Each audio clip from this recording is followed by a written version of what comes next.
Hello students, welcome to Native Codes. मेरा नाम जो तारिक है और ये C plus plus course series का 14वां लेक्चर है। और स्टूडेंट्स, इस लेक्चर में हम डिसीजन मेकिंग को पढ़ेंगे।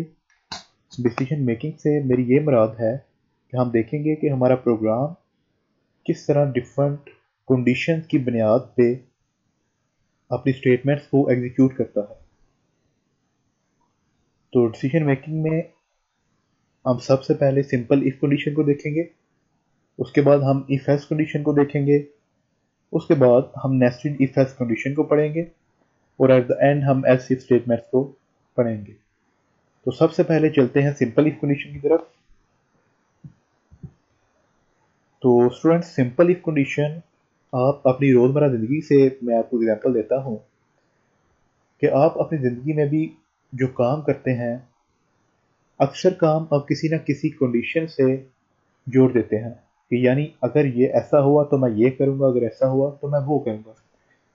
जैसे कि अगर आप कहते हैं कि अगर कल बारिश होगी तो मैं स्कूल जाऊंगा, और अगर कल बारिश नहीं होती तो मैं कल स्कूल नहीं जाऊंगा।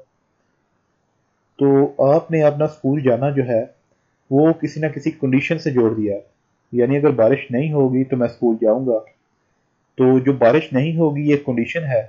बिल्कुल इस चीज को, इस नेचुरल जो फिनोमेना है, इसको सी प्लस प्लस ने कैप्चर किया है और उसके लिए जो कंस्ट्रक्ट हमें सी प्लस प्लस ने प्रोवाइड किया है वो है इफ स्टेटमेंट। यानी अगर हम चाहते हैं कि हमारी प्रोग्राम में कुछ स्टेटमेंट्स किसी ना किसी सिर्फ कंडीशन की बुनियाद पर ही एग्जीक्यूट हों, यानी अगर कोई कंडीशन हमारे पास है, अगर वो ठीक होती है, अगर वो दुरुस्त है, तो तब ही कोई स्टेटमेंट्स एग्जीक्यूट हों। और अगर वो कंडीशन हमारे पास दुरुस्त नहीं, तो वो स्टेटमेंट्स एग्जीक्यूट ना हो, तो उसके लिए हम इफ स्टेटमेंट को यूज करते हैं।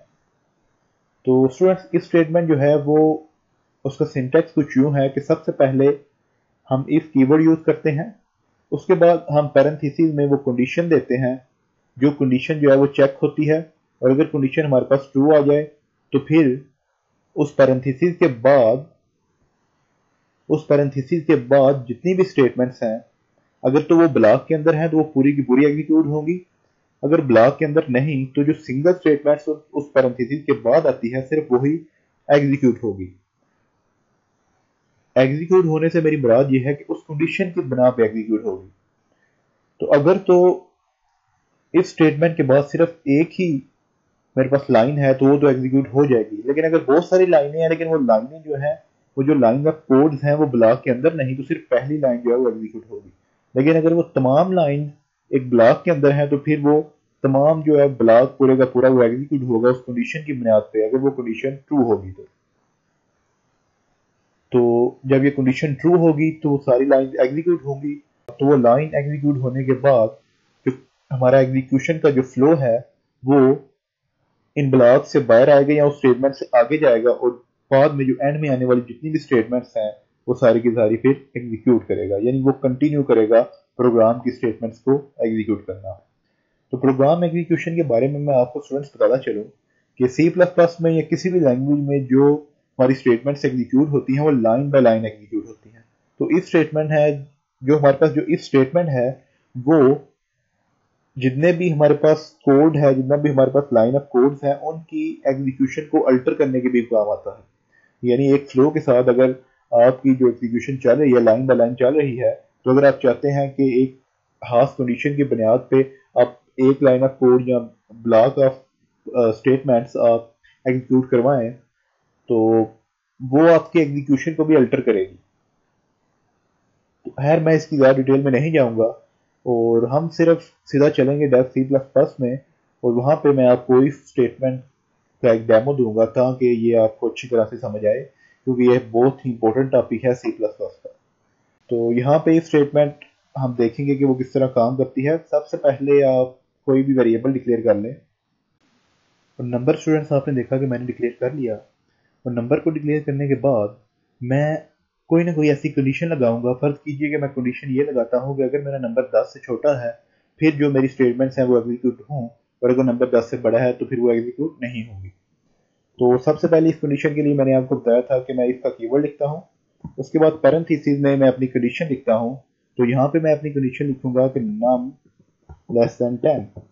ये लेस देन ऑपरेटर आपने देखा, इसके बारे में आपको बता चुका हूँ कि ये किस लिए यूज होता है।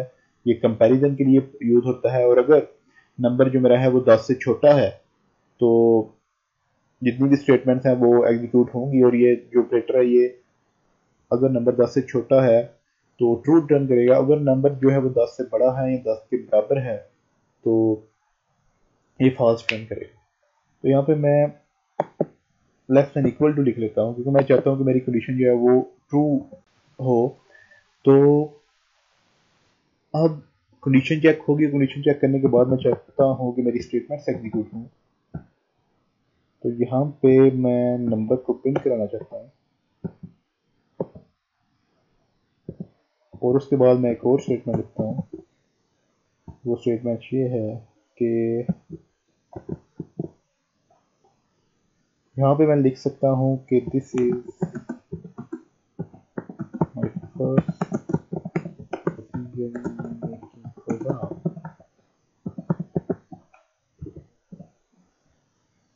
तो इसे एग्जीक्यूट करेंगे स्टूडेंट्स।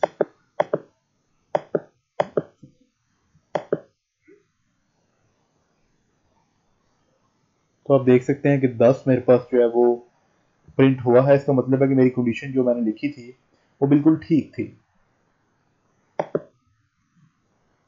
तो अगर हम लिखते हैं सिर्फ लेस देन 10 और आप जानते हैं कि नंबर जो मेरे पास 10 है वो 10 से छोटा नहीं, तो कंडीशन जो है वो फॉल्स होनी चाहिए। तो आप देखेंगे कि इस बार मेरे पास जो नंबर है वो एग्जीक्यूट वो डिस्प्ले नहीं होगा।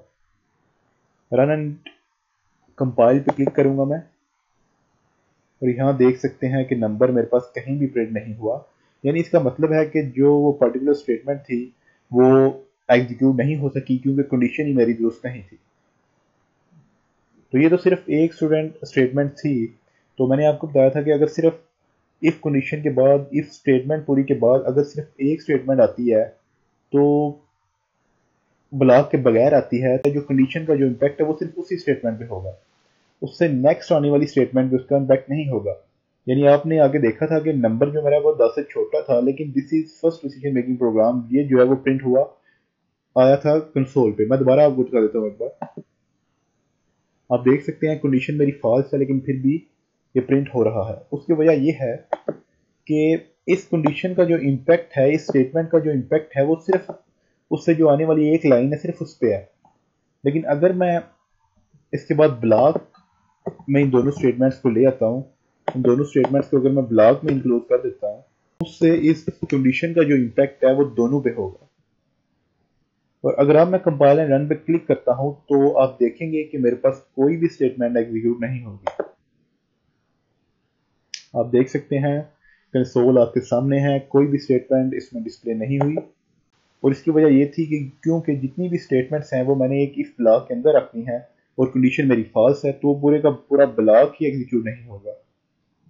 लेकिन अगर इस ब्लॉक के बाद मैं कोई भी स्टेटमेंट लिखता हूं यहां पे, तो वो एग्जीक्यूट होगी,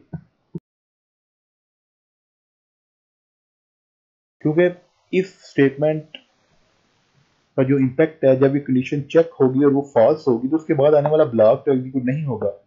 तो आपका जो एग्जीक्यूशन का फ्लो है वो दोबारा इस लाइन से शुरू हो जाएगा, और ये लाइन एग्जीक्यूट होगी और उस वक्त तक खत्म होगा जब तक कि जो एंड वाली ब्रेस है मेन फंक्शन की वो आ नहीं जाती। तो यहाँ पे कंपाइल एंड रन पे क्लिक करूंगा और आप देखेंगे कि एग्जीक्यूटिंग आफ्टर ब्लॉक दोबारा कंसोल पे डिस्प्ले होगा।